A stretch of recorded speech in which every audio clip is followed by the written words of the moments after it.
Jésus, passion de mon âme. C'est vrai, titre peut-être un peu bizarre, mais Jésus, passion de mon âme. Oui, celui qui est, on l'a chanté, mon essentiel. Je vais vous parler un petit peu de ça. Merci Christian. Dans mes réflexions de cette semaine que je voulais vous partager, j'ai relu la première lettre de Jean. Donc cette première lettre, elle est quasi toute la fin de notre Bible, de nos Bibles, vous le savez, je pense. Et combien a-t-elle de chapitres? Qui va me dire? La première lettre de Jean? Un peu plus que 3. 5, oui, il y a 5 chapitres. Il y a 5 chapitres qui sont là. Il est très intéressant, Jean. Donc Jean, c'est celui qui a côtoyé Jésus, qui était un des tout proches du Seigneur Jésus. Et il a mangé avec lui dans la même assiette, on pourrait dire. Il a écouté ce qui sortait de sa voix, de sa bouche, tout près. C'était un des premiers auditeurs. Et là, il a capté qui était Jésus vraiment, au-delà de sa personne et de celui qui était de Nazareth. Et cet apôtre, en fait, il a vécu très très vieux. Il a dépassé les 90 ans, donc c'était très très vieux pour l'époque. Et il a été fidèle à Jésus. Il a été persécuté durement. C'est pour ça qu'il a été emmené en exil dans une île qui s'appelle Patmos. Et puis il a été un des apôtres donc, de Jésus jusqu'au bout. Il a tenu bon et il a été fidèle. Et puis il a évolué dans son ministère. Au début, on le voit comme évangéliste. Il annonce la parole dans les évangiles. Du reste, il a écrit le 4e évangile. Et puis après, on voit son ministère qui évolue. Il devient, il supervise plusieurs communautés chrétiennes. Dans le livre de l'Apocalypse, on le voit qu'il a une responsabilité apostolique sur, en tout cas, 7 églises. Les 7 églises de l'Apocalypse, il a cette autorité, il entend Jésus lui parler, Jésus lui dit « écris », puis il transmet ses lettres aux 7 églises. Et puis, donc, il a cette évolution du ministère où il a rien à justifier, il n'a rien à prouver. Alors que plusieurs dizaines d'années avant, l'apôtre Paul, il devait plusieurs fois prouver son ministère. Puis Jean, il s'en fiche un peu. Il dit, moi, de toute façon, voilà, je suis en Jésus, j'ai rien à prouver. C'est pas que Paul devait prouver, mais son autorité a beaucoup été contestée à l'apôtre Paul. Puis Jean, il s'en fichait un peu de ça. Il dit, voilà, moi, je suis... Du reste, il s'appelle, dans une des 3 lettres qu'il y a, il s'appelle l'Ancien. Moi, l'Ancien, j'écris à Gaius. L'Ancien, c'est marrant, hein, ça veut dire quoi? T'es vieux, t'es juste responsable d'une communauté, mais t'es quand même Jean, quoi, l'apôtre. Mais il s'en fiche.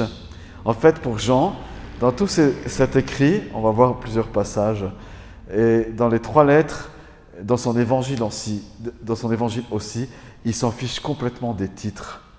Qu'on l'appelle apôtre ou pas, qu'on l'appelle monsieur le directeur ou pas, il n'en a rien à battre, comme ça. Ça transpire dans ses lettres. Pour lui, l'essentiel, il n'est pas là. Alors bien sûr, Jésus nomme des ministères, il nomme des anciens, il n'y a pas de souci. Avec ça, il n'a aucun problème avec ça. Mais quand il est arrivé vers son âge avancé, très avancé, l'Église n'était pas en très bon état, les communautés locales. Ça faisait 50, 60 ans que certaines existaient. Donc, il était un des derniers apôtres qui avait connu Jésus. Il en entend comme ça. Et puis, il sait qui est Jésus. Voilà. Et puis après, dans les communautés locales, il y a des gens qui ont commencé à exercer un pouvoir au-delà de ce qui leur était demandé, dans les pasteurs et dans des responsables, ou pas dans des responsables du reste. Ça a fait des divisions. Ça a transpiré la domination et l'Église qui allait à venir, c'est-à-dire qui allait très hiérarchiser les choses, vous voyez. Il fallait être évêque, ou il fallait être préfet, ou il fallait être surintendant, etc. Et c'était le titre. On mettait le titre là. Homme ou femme, hein, du reste, il n'y avait pas tellement de hiérarchie, pas de différence homme ou femme là. Et puis certains se prévalaient de l'apôtre Paul, d'autres d'un certain Apollos. Vous voyez, moi je connais Apollos, c'est mon grand pote, et c'est lui qui a fondé telle église. Vous voyez, tout ça là, toute cette crasse humaine, Jean, il n'en a rien à faire, et il va directement à l'essentiel. Et en fait, c'est pour ça que j'appelle mon message Jésus, passion de mon âme. Parce que Jean, dans cette lettre, il va directement à l'essentiel. Donc il y avait des divisions dans les communautés chrétiennes, il y avait de la persécution qui n'a rien arrangé. Il y avait des faux enseignements qui commençaient à courir. Puis nos frères et sœurs là, de ces premières églises, elles n'avaient pas la Bible. Elles n'avaient pas nous, on a la Bible, on a les 66 livres, mais eux, le Nouveau Testament n'était pas encore formé. C'est après que c'est venu ce qu'on appelle le canon des Écritures. Donc on s'est dit, on va rassembler ce qu'ont écrit les apôtres, parce que c'est ça qui fait référence pour notre foi, pour notre doctrine, etc. Voilà. Mais heureusement qu'ils l'ont fait, parce que ça commençait sérieusement à déraper. Il y avait toujours les charismes, il y avait toujours la manifestation de la puissance du Saint-Esprit, mais avec ça était mélangé, voilà, le besoin, pour certains en tout cas, de se mettre en avant. Du reste, la troisième lettre de Jean, il l'écrit à un certain Gaius, cette lettre, parce que justement, certains commençaient à faire des clans et ils ne voulaient pas recevoir les ministères que Dieu leur envoyait. Alors, et quand on recevait les ministères, il fallait les loger chez eux, etc. Puis il y a un certain, je ne sais plus, Diotre, voilà, bref, il ne voulait pas recevoir les envoyés de Dieu, il voulait faire sa propre église à lui, voyez, il voulait construire son propre groupe. Voilà, rien de nouveau sous le soleil, on voit ça encore aujourd'hui, malheureusement. Jésus, passion de mon âme. Cette lettre de Jean, elle est tellement surprenante, parce qu'il n'y a pas de parole de bénédiction au début ou à la fin. Paul, il commence toujours par une parole de bénédiction. Il dit, moi je suis Paul, je m'adresse à vous, Éphésiens, Colossiens, etc. Puis là, Jean, il ne fait pas ça. On a l'impression, enfin j'ai cru déceler un petit peu, mais ça c'est personnel, qu'il y avait beaucoup de paroles de bénédiction, mais pas beaucoup d'amour. Pas beaucoup d'amour. Et pourtant Jésus avait dit, aimez-vous les uns les autres. Donc les gens ils disaient, que Dieu te bénisse, et puis voilà, chacun a ses affaires, quoi. Vous voyez ce que je veux dire? Il y avait beaucoup, sois béni, et puis voilà. Et Jean, en fait, il fait fi de tout ça, puis il va à l'essentiel. Vous voyez ce qu'il dit dans le premier verset. Ce qui était dès le commencement, donc il commence toujours à parler, il commence par parler de Jésus. C'est Jésus qui était dès le commencement, avant toute chose. Ce que nous avons entendu, ce que nous avons vu de nos yeux, ce que nous avons contemplé, que nos mains ont touché, concernant la parole de vie, nous vous l'annonçons. Voilà, il fait un retour en arrière, il leur dit, mes amis, mes frères et sœurs, voilà, le principal c'est Jésus. Et c'est Jésus, j'ai eu le privilège de le toucher, de le voir, de l'entendre, de le sentir, il ne le met pas, mais on pourrait presque dire qu'il y a les 5 sens qui sont mentionnés. Et Jésus est la vie, et je vous l'annonce, tout simplement. C'est fou, hein, cette lettre. Et il fait un petit peu comme ça tout du long. Tout du long de sa lettre, il parle de Jésus, et il les ramène toujours à l'essentiel. Il est en train de leur dire, mais écoutez, arrêtez vos disputes, arrêtez vos divisions, arrêtez vos comparaisons, allez à l'essentiel. Celui qui nous unit, c'est le Seigneur Jésus, et moi je vous l'annonce. Je l'ai connu, et je le connais, il me connaît. Et lui, l'apôtre, voilà, il couche à peu près, enfin il couche dans ces quelques chapitres presque son testament, disons l'essentiel de sa vie. L'essentiel de sa vie. La semaine passée, j'ai parlé de Philémon, c'est un des derniers écrits de l'apôtre Paul. Quel est l'essentiel? Là aussi, c'est l'amour qui transparaît dans cette lettre. Pareil pour Jean, c'est lui-même qui dit « Dieu est amour ». C'est tellement simple et tellement puissant, quoi. On pourrait méditer ça tous les dimanches, ensemble. Dieu est amour. Il va à l'essentiel à chaque fois dans sa lettre. Alors que les premières communautés chrétiennes souffrent, persécution, division, faux enseignements, et que la Bible n'est pas encore formée, Jean écrit son testament.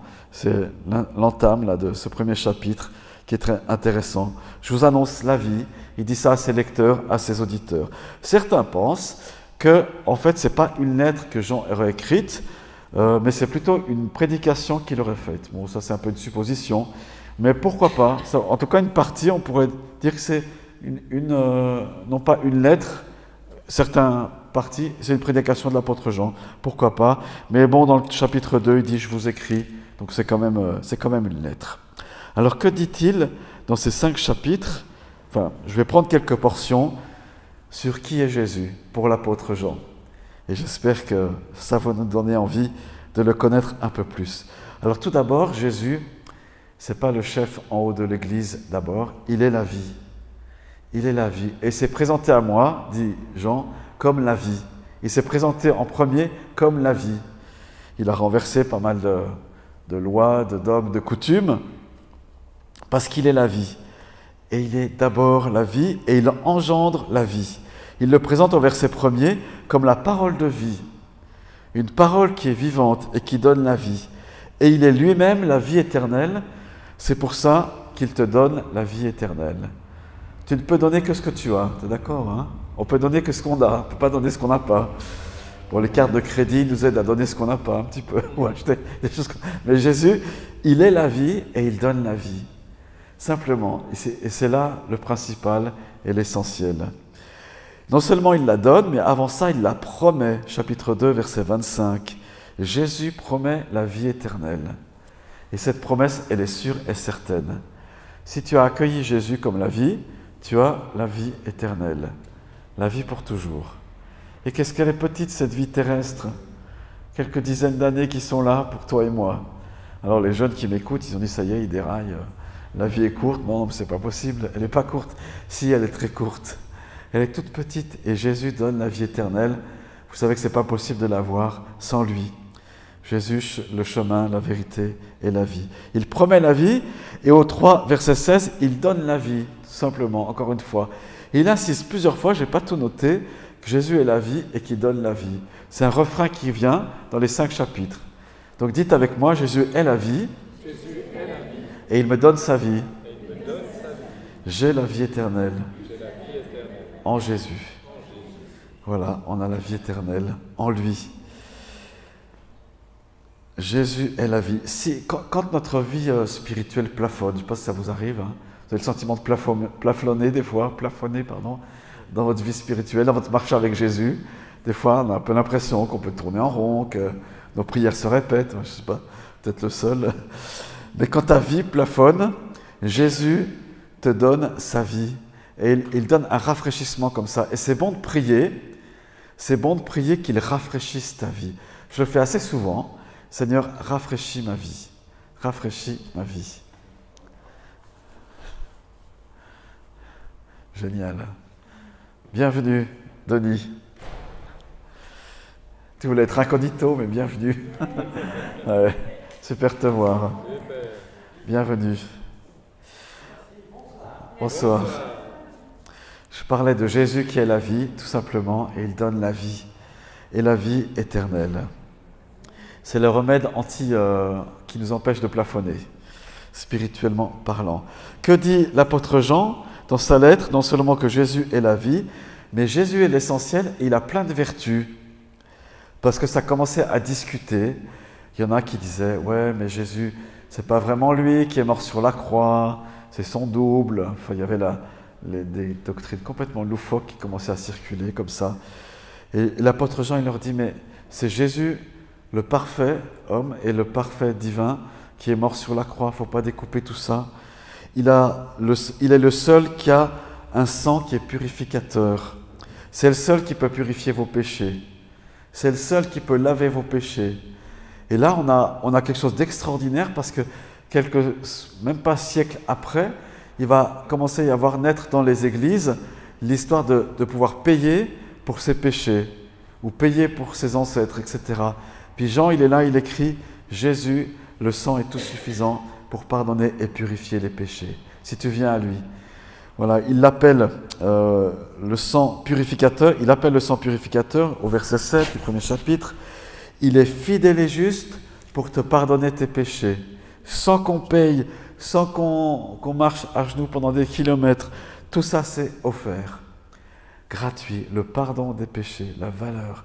Donc là, l'apôtre Jean, il pose quelque chose d'éternel.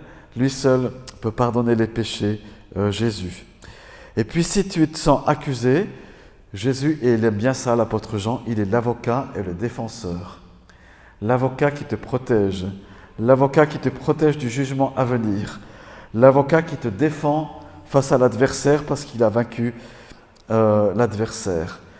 Et puis ce qui est peut-être le plus cher à l'apôtre, c'est que Jésus se laisse connaître. Jésus se laisse connaître. Ça, c'est trop fort, quoi. Jésus, il aurait pu dire, non, maintenant, je fais mon taf, je me suis fait baptiser, je suis mort à la croix, le Saint-Esprit, je l'ai envoyé, qui atteste ces choses dans le cœur de ceux qui croient. Voilà, ça suffit comme ça, c'est bon. Mais Jésus, il se laisse connaître. Quelle est ta connaissance de Jésus-Christ? Quelle est votre connaissance de lui? Quelle est ta connaissance? On peut toujours progresser dans cette connaissance, dans le sens biblique. Vous savez, la connaissance biblique, c'est être un avec. Le mot connaître, c'est être uni avec lui. On écoutait avec Anne, on est tombé sur l'émission sur Dieu TV, sur une émission qui s'appelle Vitamine B, comme Bible. Et puis on avait notre ancien professeur de psychologie, Jacques Poujol, qui était interviewé, qui est maintenant pas mal âgé, quoi. Je ne sais pas quel âge il a, 75 peut-être, comme ça. Et c'est intéressant parce que le journaliste lui pose la question, mais qu'est-ce qui est important pour vous maintenant? Vous arrivez à un certain âge. Et puis nous, on l'a connu comme prof, un peu provoque comme ça, il aimait bien nous bousculer, renverser des idées toutes faites que nous, évangéliques, pouvons avoir de temps en temps. Il faisait exprès de nous provoquer, quoi. Certains y réagissaient fort, quoi. Il faisait exprès, chercher la petite bête comme ça, parce il avait compris que des fois Jésus bousculait certains domaines dans les évangiles. Voilà, bref. Et le journaliste lui pose, mais maintenant que vous êtes avancé en âge, qu'est-ce que, Monsieur Poujol, qu'est-ce qui est important pour vous? Et puis il dit, l'essentiel, c'est de connaître Dieu, et de le connaître à travers les autres, de voir l'amour de Dieu à travers les autres. C'est ça l'essentiel. On a retenu ça parce qu'on disait, mais oui, c'est tellement vrai, connaître Dieu. Et voilà, c'est l'essentiel.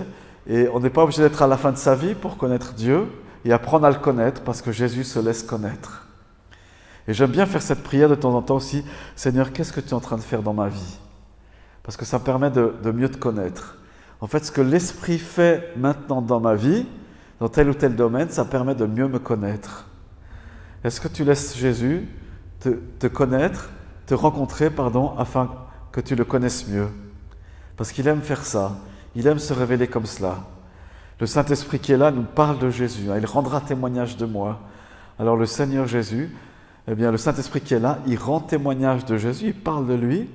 Seigneur Jésus, qu'est-ce que tu es en train de faire dans ma vie en ce moment? Parce que le Père, il veut se glorifier à travers ma vie. Donc c'est un petit peu ce que dit l'apôtre Jean. Jésus, l'essentiel, il est là. Connaissez-le. Donc c'est chapitre 2, début du chapitre. Vous connaissez celui qui est dans le commencement. Vous le connaissez. Il y a aussi le Fils de Dieu pour l'apôtre Jean, le Messie. Et il habite le croyant. Et si Jésus habite en toi, il t'amène à la victoire. À la victoire parce que par toi-même, tu ne peux pas y arriver. Victoire sur Satan, sur le péché, etc., etc. Il y a ce verset magnifique, 1 Jean 4, 4. Celui qui est en vous est plus grand que celui qui est dans le monde. Celui qui est en vous est plus grand que celui qui est dans le monde. Il est en train de leur dire à chaque chrétien, chaque croyant, Jésus qui habite ton cœur, il est plus grand que celui qui est dans le monde. C'est l'éternité qui est en toi. Jésus, le Dieu de la vie, il habite ton cœur et il est plus grand que tout ce qu'il y a dans ce monde. C'est pas fabuleux comme révélation, ça? Peut-être qu'ils ne pouvaient pas l'écrire, cela, quand il était avec Jésus, qu'ils ont pris la Sainte Seine pour la première fois. Jean n'avait pas encore cette révélation. Mais après la persécution, après les années de vie chrétienne, après les heures ou les années de prière, ou à méditer la parole de Dieu, ensemble ou tout seul, Jean peut écrire « Celui qui est en moi, celui qui est en vous, est plus grand que celui qui est dans le monde. » Jésus te donne sa victoire. Ok, persécuté, Église, tu l'es, outragé, souffrant, fausse doctrine, faux enseignement, etc. Mais celui qui est en toi est plus grand que celui qui est dans le monde. Merci Seigneur, qu'on puisse être au bénéfice ce soir de cette victoire, de cette vertu essentielle qui est en Jésus. Qu'est-ce qui nous permet d'avoir accès à ce Jésus-là, avec tout ce que dit Jean? Eh bien, c'est la foi. Et n'oublie pas que la foi est essentielle. La foi en Jésus, c'est celle qui nous ouvre à la personne de Jésus. Qu'est-ce que je peux dire encore? Je pourrais dire que il rappelle, l'apôtre, que Jésus est venu pour une mission, et il l'annonce un petit peu de manière mystérieuse au chapitre 5, verset 7. Il dit, il y en a 3 qui rendent témoignage de moi. Vous avez lu ce verset, et peut-être vous êtes interrogé. Il y a 3 qui rendent témoignage de... Trois choses qui rendent témoignage de Jésus. L'eau, le sang et l'esprit. Puis on a l'impression que je dis, attends, Jean, c'était mystique ou quoi? C'est quoi ces trucs? Alors, en fait, bien sûr, c'est symbolique parce que Jean, il est prophète et il donne des pensées comme ça prophétiques. L'eau, c'est le baptême. Jésus qui s'est fait baptiser. Il y avait un baptême autrefois chez les Juifs, là, pour rentrer dans le judaïsme. Ça existe toujours, du reste. Mais Jésus se fait baptiser et il se fait baptiser, il accomplit ce qui est juste. Parce qu'il va inaugurer la nouvelle alliance et puis c'est notre modèle. Et puis il a 30 ans, donc il est en train de dire ça va dériver et le baptême d'enfants, des bébés, ce ne sera pas juste. Voilà, on se fait baptiser adulte, c'est le modèle. Et puis il vient non seulement avec l'eau, mais il vient avec le sang. Le sang, c'est la croix, c'est l'essentiel. La victime expiatoire, dit l'apôtre Jean. Pour couvrir les péchés, c'est couvrir les péchés par un sacrifice. Ça, c'est la notion aussi judaïque, où on couvre le péché. Ça veut dire qu'il n'existe plus devant Dieu. C'est pas mettre le chenille sous le tapis, la poussière sous le tapis, comme on dit, mais il n'existe plus. C'est la notion biblique. Couvrir, c'est purifier, c'est nettoyer. Ça n'existe plus. Voilà, par le sacrifice. Jésus est la victime expiatoire ou l'agneau de Dieu. Ça, c'est aussi un thème qui est cher à Jean. Et puis, il rappelle les commandements de Jésus qui se résument en un seul. Puis je vais gentiment arriver à la fin de mon message. Je vous donne un commandement nouveau, puis Jean, on a l'impression qu'il écrit, il se rend compte, ah ouais, c'est peut-être pas si nouveau parce que ça fait 60 ans que Jésus l'a donné. Ah ben c'est aussi un commandement ancien, il dit ça, c'est marrant, mais c'est quand même un commandement qui restera toujours nouveau, parce qu'il faut toujours le mettre sur l'ouvrage sur le métier, c'est aimez-vous les uns les autres. Aimez-vous les uns les autres. Autrement dit, à chaque fois qu'il y a une pensée qui s'oppose à l'amour, eh bien, reprends ce verset, aimez-vous les uns les autres. Voilà, dans son nom, il y a le pardon des péchés. Jésus te donne l'onction qui te donne la vraie connaissance. Il sanctifie ta vie. Jésus a détruit les œuvres du diable. Et puis, petit rappel de j'apôtre, Jésus exauce tout. Jésus exauce toutes tes prières. 100% d'exaucement, il nous le garantit. Chapitre 5, versets 14 à 15. Peut-être ça travaille dans votre tête en disant « Ouais, je n'ai pas été exaucé en tout. » Mais ce n'est pas ta volonté, c'est si nous prions selon sa volonté, nous savons qu'il nous écoute. Et s'il nous écoute, nous savons que nous possédons ce que nous lui avons demandé. Vous voyez, on est dans ce stade, non pas de la prière qui est aléatoire, disons on verra bien, mais on prie selon la volonté de Dieu. Et puis là, on est exaucé quand on prie selon la volonté de Dieu. 100%. À 100%. Donc place-toi du côté du 100%. La volonté de Dieu. Plus besoin de jouer à droite, de faire le match de tennis avec tes prières, mais tu pries selon la volonté de Dieu. Et puis, c'est vite fait d'apprendre parce qu'il y a la parole de Dieu et puis il y a l'Esprit Saint. Voilà, il ne faut pas s'en enorgueillir, mais c'est comme ça. Voilà, on se place du 100% de l'exaucement. Merci Jean de nous avoir laissé ça. Enfin, il ne m'entend pas parce qu'il est mort. Et ressuscité. Merci Seigneur. Hein? Gloire à Dieu. Voilà. En fait, moi, je ne veux pas tellement plus vous dire plus que ça. Jésus, passion de mon âme. Ce soir, en rentrant cette semaine, comment tu vas agender tes temps avec Dieu? Est-ce que tu les agendes? Il n'y a peut-être pas besoin, je ne sais pas, mais autrefois, on parlait beaucoup du culte personnel. C'est tellement important. Prendre un temps avec le Seigneur chaque jour. Chaque jour, un temps. C'est pas grave si tu loupes une fois, c'est pas un problème. Il ne faut pas se mettre sous un joug de légalisme, mais un plaisir de venir dans la présence de Dieu. Simplement d'être devant Jésus, devant lui. Seigneur, apprends-moi à te connaître. Paul, dans sa prison, il écrit ce merveilleux verset qui rejoint l'épître. Mon but, c'est de le connaître, lui, ainsi que la puissance de sa résurrection, la communion de ses souffrances, la croix. Voilà, pour parvenir, si possible, à la résurrection des morts. Mon but, c'est de le connaître. Voilà, que chaque jour de cette semaine, on puisse connaître un petit peu plus Jésus. Dans sa parole, il est la parole de vie, par le Saint-Esprit qui parle à notre cœur. il veut élargir notre esprit, il veut élargir voilà, notre entendement. Quand on fait les courses en Suisse ou à Genève, puis peut-être vous avez l'habitude d'aller dans tel magasin, voilà, puis tout d'un coup ce magasin il passe en travaux, puis vous revenez une fois que les travaux sont finis, puis vous n'avez plus vos repères. Vous avez remarqué ça des fois? Mais ils avaient mis là la viande séchée, la charcuterie, elle est là-bas. T'as envie de prendre le gérant, puis tu dis mais pourquoi vous avez changé? Mais en fait, c'est intéressant parce que je crois que la volonté de Dieu, c'est qu'on connaisse Jésus, et puis des fois il va nous déstabiliser, mais c'est exprès. Il nous fait perdre un peu nos repères. Et je vous enseigne, les pasteurs vous enseignent à faire un culte personnel, puis tout d'un coup vous ne pouvez pas, mais vous êtes dans une situation où votre seul secours c'est la prière, c'est Jésus, quoi. Donc voilà, vous pouvez aller vers lui, il pourra toujours vous accueillir et vous recevoir. Puisse le Seigneur nous déstabiliser, dans le bon sens bien sûr, pour être fidèles et attachés au Seigneur Jésus.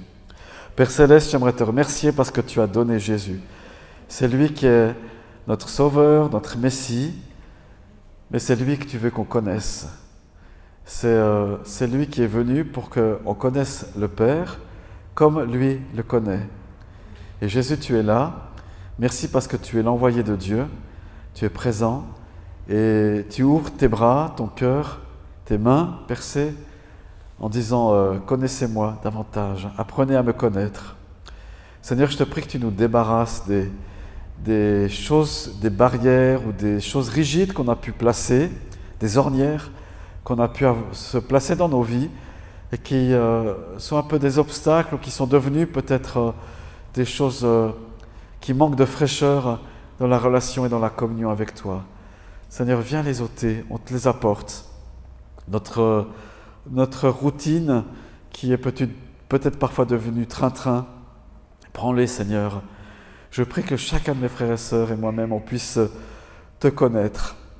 Je te soumets nos pensées, nos cœurs, mes raisonnements, mon manque de connaissance encore de ta parole qui révèle qui tu es. Et je prie que ton esprit puisse nous apprendre à mieux te connaître, tout simplement.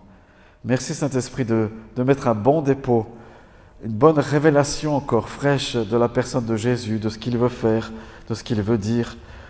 Merci de nous aider à avoir la même communion, humblement, que l'apôtre Jean, qui était si proche de toi, qui s'est pas mis dans des conventions habituelles, mais qui est allé à l'essentiel, c'est-à-dire à toi. Merci Seigneur. Amen.